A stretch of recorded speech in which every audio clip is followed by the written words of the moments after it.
From the world-renowned Binion's Horseshoe in Las Vegas, Nevada, where the action never stops, it's the 19th Annual World Series of Poker.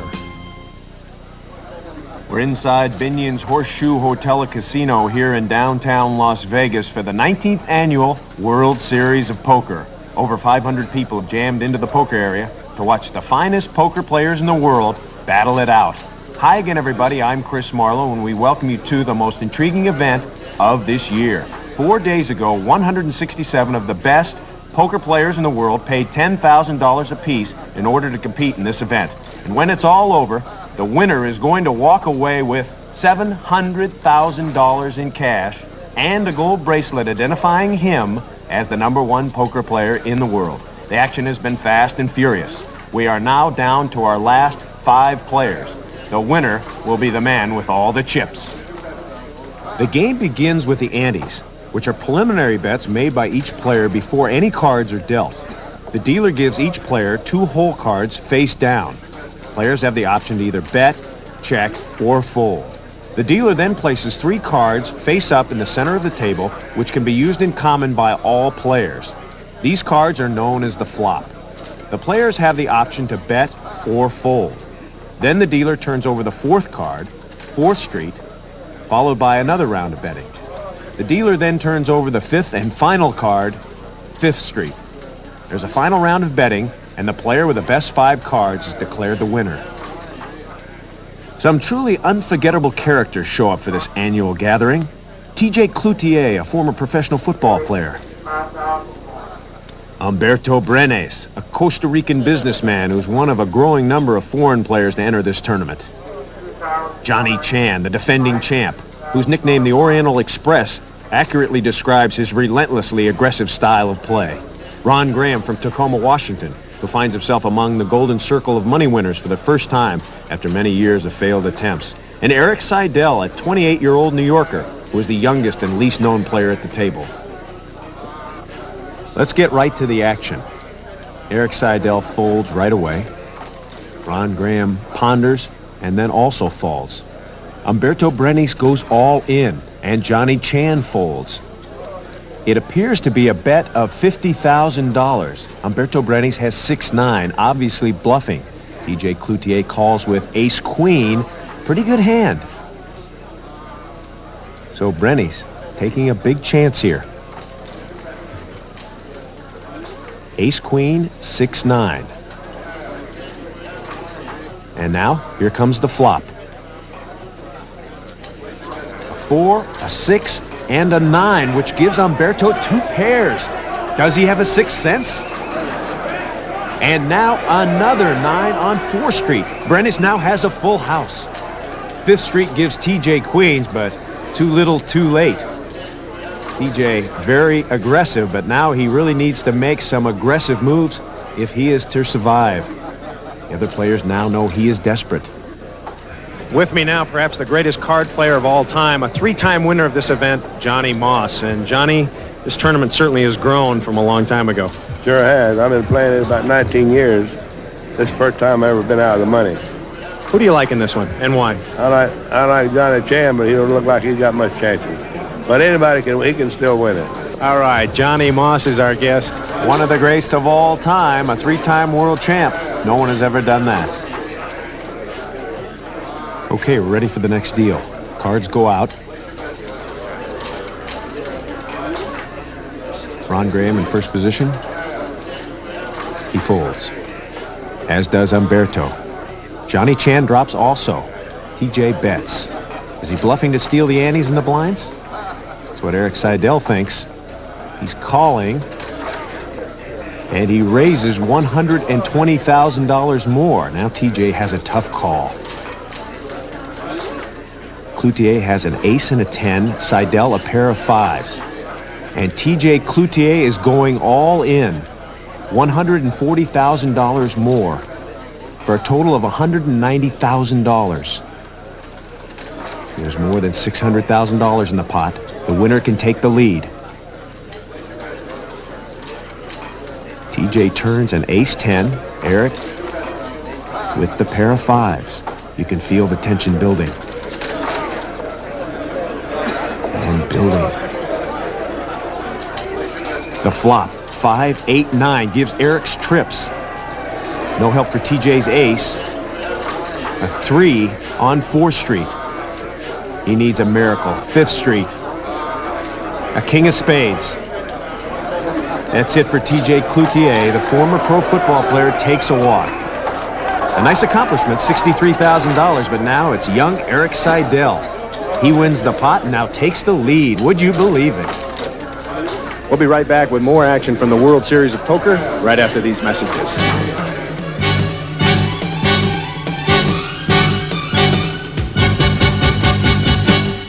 With me is Eric Drake, the tournament coordinator of the World Series. And Eric, so far the action a little slow. Yes, right now there's only one person, Erik Seidel, who appears to be gambling. Everybody else seems to be waiting for a hand.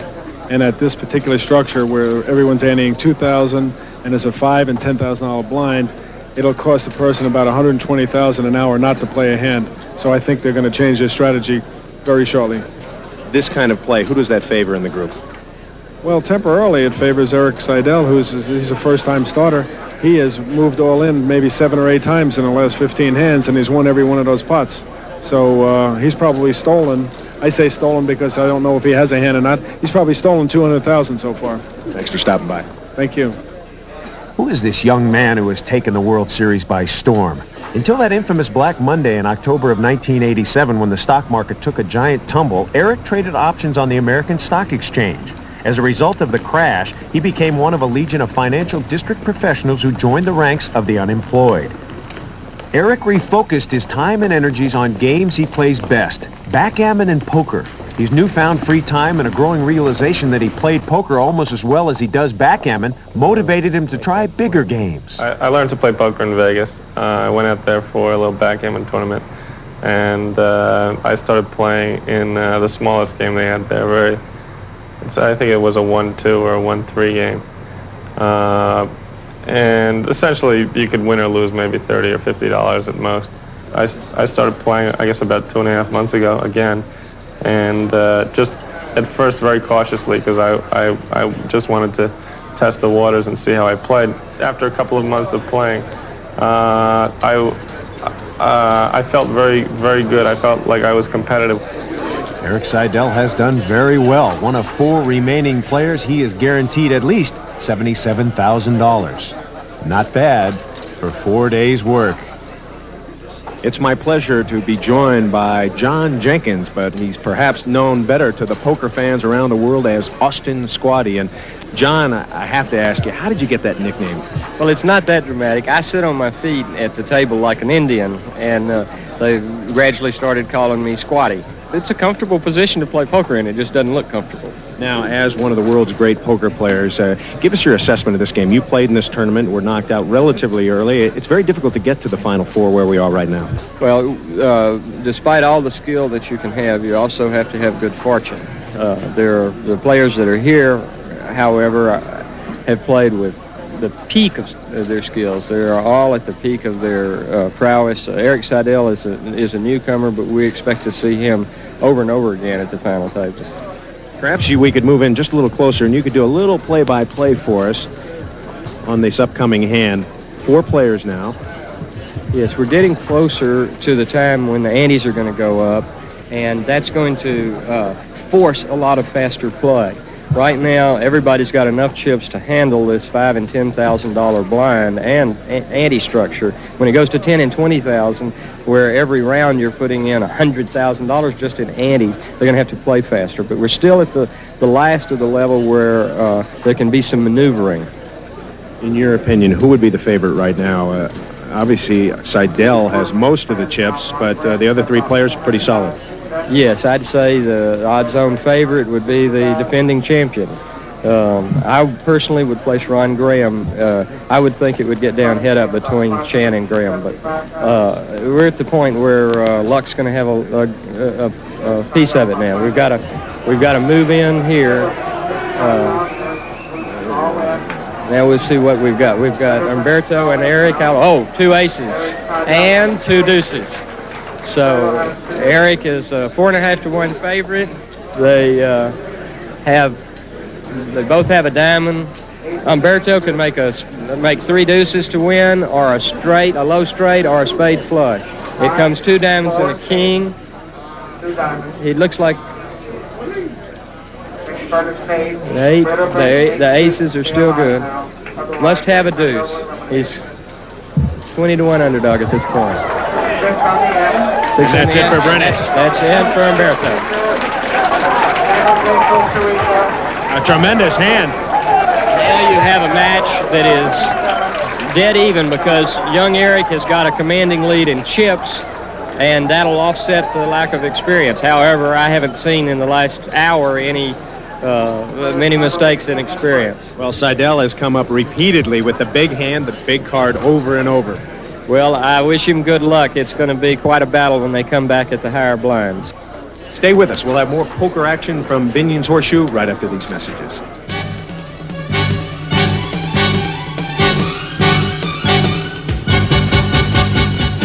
$167 players started out. Now we're down to 3. Erik Seidel, Johnny Chan, and Ron Graham. Let's find out who's going to win. All right, ready for more poker action as the cards go out. Erik Seidel takes a close look at his hole cards and doesn't like what he sees. He folds. Ron Graham also being very cautious. He'd like to stick around for a while if he can. He calls. Now, Johnny Chan has the option to raise if he wants, but he doesn't. There's the flop. Chan has a pair of queens. Graham, a 4-card straight. Everybody checks. Now 4 street, a 7 of clubs. Remember, you're looking at the hole cards of both players. Queen 3 for Chan, Jack 9 for Graham.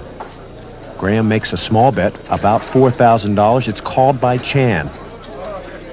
5th street, coming up. The 6 of spades. Still no help to either player. Johnny Chan checks and Ron Graham checks. Johnny turns over a queen tray. Ron has Jack 9s. Queens win the pot for Johnny Chan. And he'll happily accept all pots, small and large. And the applause of the crowd.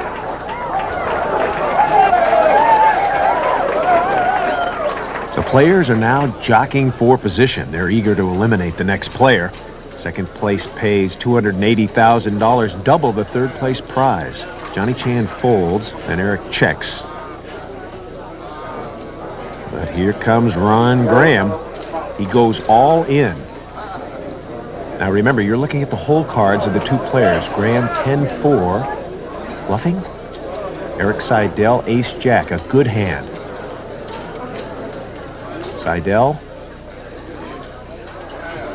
Seidel calls, aggressive as ever. So now, Graham and Seidel. Graham looks a little worried, and he should be with a 10-4. And now the flop, Ace-Deuce-3. Erik Seidel has a pair of aces. Ron Graham has a 4-card straight. He needs a 5. An 8 on 4th street does not help him. And now he needs a 5, and he does not get it. Erik Seidel has won the hand. And Ron Graham is out. Much to the delight of Mrs. Seidel. A good battle put up by Ron Graham, but he just could not draw the 5. Oddsmakers thought he would finish no less than 2nd place in this group. But still, 3rd place worth $140,000. Poker history is in the making. We'll have more from Binion's Horseshoe right after these messages.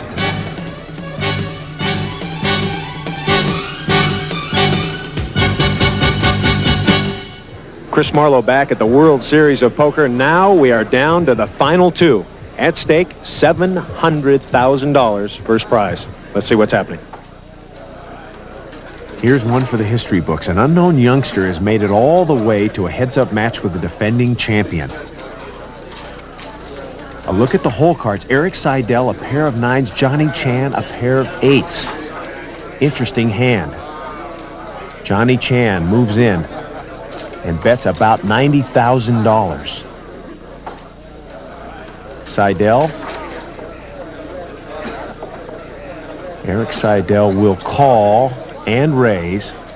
No, he's going all in on a pair of 9s. Perhaps he thinks Chan is bluffing or vice versa. They both have very low pairs to be going all in, and Johnny says, let's get it on. So Chan and Seidel both all in. At stake, $1,200,000, the biggest pot in World Series history. And now the flop. Seidel with 9s, Chan with 8s. Here we go.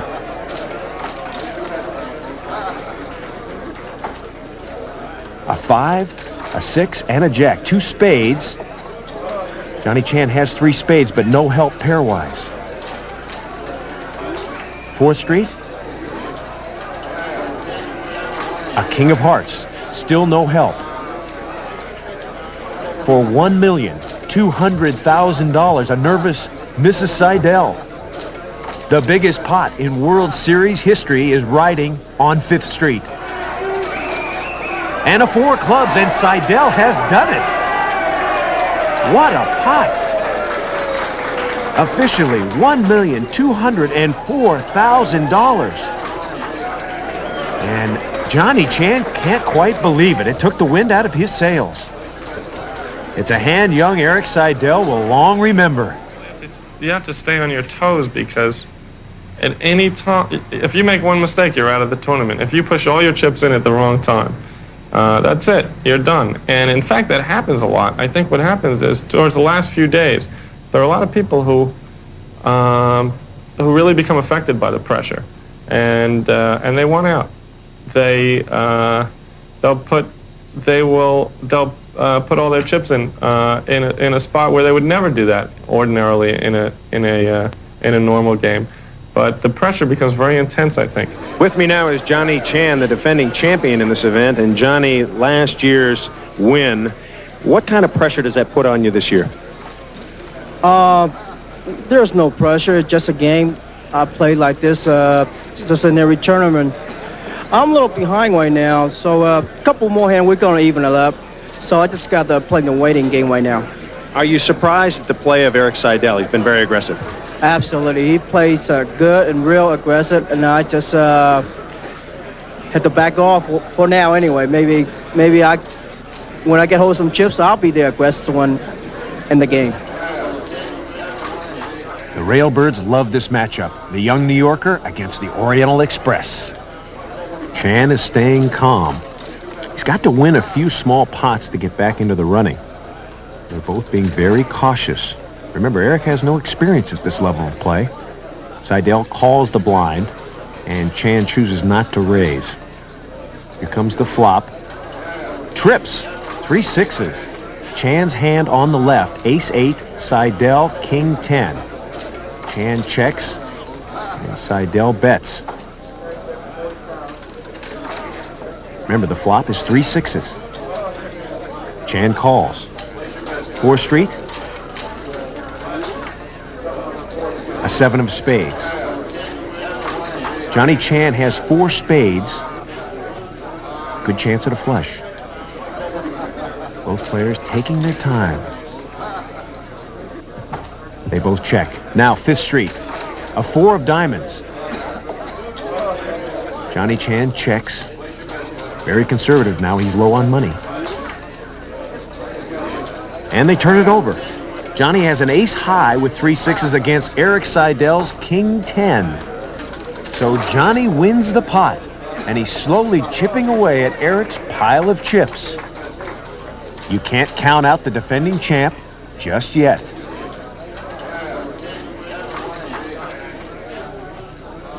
With me, the 1978 winner of the World Series of Poker, and now currently the president of the Golden Nugget Hotel, Bobby Baldwin. And Bobby, it's really gone back and forth here, hasn't it? Yes, it has. It's very close here in the end game. The money seems to be relatively balanced between Johnny and Erik. Looked like Johnny Chan was almost out of it, down to a couple $100,000. He caught a 7 on 4th Street, and he's come back into it. Well, that's the important thing with the game of Hold'em. You know, you're never down and out until your chips are all gone, and Johnny got down to $200,000, but he's playing very, very good, and he's now balanced the playing field somewhat with about 700,000 or 800,000. As a former world champion, what about the strategy now that you're down to the final two? Well, I think controlled aggression is very, very important when you're in a short-handed game, if you can have such a thing. But the most aggressive player in a two-handed game is probably the favored player at this point. Queen 8-10 is the flop. Johnny Chan bets 40,000. Will Erik Seidel be aggressive again? You bet. He calls the 40 and he raises 50. So it's $50,000 to Chan to stay in this hand. The flop, Queen 8-10 once again. Johnny Chan will take his time, figuring out the odds for all possible combinations. Remember, 2 more cards to come, 4th Street and 5th Street. And Chan will put in the 50,000. So the pot is right. And now, as 4th Street comes up a 2 of spades, let's reveal the hole cards of both players. Johnny Chan, Jack 9, and Erik Seidel, Queen 7. Johnny Chan had a straight on the flop. Erik Seidel with a pair of queens. Erik Seidel cannot win this hand, and yet he doesn't know it. Chan is trying to sucker him in by taking his time. Oh, look at that look of the defending champ. And now 5th Street, a 6 of diamonds, no help. Johnny Chan has a queen high straight. Will Erik Seidel fall for the bait? Yes, he's going all in, and Chan has him. Johnny Chan, the master, turns over his card, and once again, Johnny Chan has done it. And for Erik Seidel, he can only look and wonder what might have been.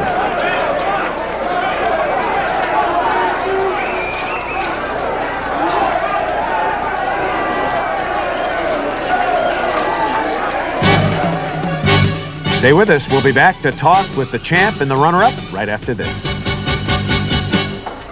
It's a wild scene back here at Binion's. Everybody wants to congratulate Johnny Chan. Johnny Chan, congratulations. You were down to $200,000. What turned it around in your opinion? He was playing a little fast and just keep trying to bluff his money off. So unfortunately, I just sit back and wait for a trap for him. And sure enough, he just bluffed all his money off to me. Did you lay a trap for him? Absolutely. That was my whole game plan anyway. What about the feeling of winning this year as opposed to last year? A lot better.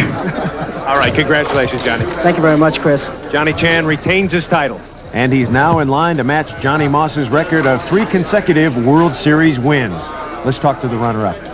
Erik Seidel, you almost had Johnny knocked out, but he caught that 7 on 4th Street to make that straight. That turned it around for him. Yeah, I was about an 11 to 10 favorite to win the tournament right there. And he hit the straight, you know, and then from there, I think just my inexperience showed up because he is the best player in the world, and he outplayed me. Erik Seidel, no disgrace. He loses to Johnny Chan, but a terrific tournament. So Johnny Chan, after losing the biggest pot in World Series history, rebounds to win the championship. So that will do it from the 19th Annual World Series of Poker. Johnny Chan retains his title and wins $700,000. We hope you enjoyed it here on ESPN. From Binion's Horseshoe Hotel and Casino, I'm Chris Marlowe saying so long until next time.